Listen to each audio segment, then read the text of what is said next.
Chika sources in video description.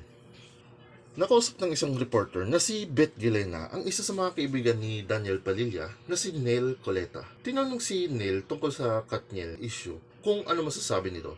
Ang mga sumusunod ay mga sinabi ni Neil. Nabalitaan ko nga, pero sana hindi totoo.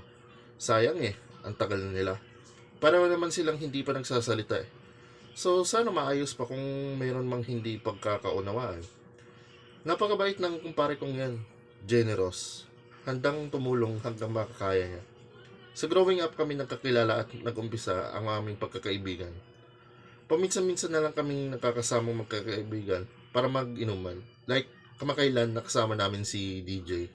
Tinanong naman ni Beth kung may napansin bang nagbago kay Daniel o wala, o kaya naman may naikwento ba ito tungkol sa kanila ni Catherine. Wala naman. Dati pala kwento siya sa amin. Kumbaga siya yung bangka. Pero that time, napansin ko na tahimik lang siya.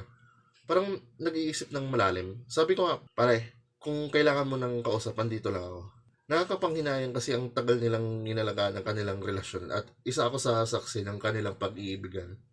Napagalataan talaga sa inuman na problema daw si Daniel. Palakwento daw pala pero naging tahimik. Matik yan na malalim iniisip. Well, sana okay na talaga sina Daniel at Catherine. Kung gusto niyo malaman ang buong kwento nito, ay i-click lamang yung link na sa baba ng detalye ng video kong ito. Anyways, yan lang ang balita ko sa ngayon. Ako si JP, Showbiz Reporting.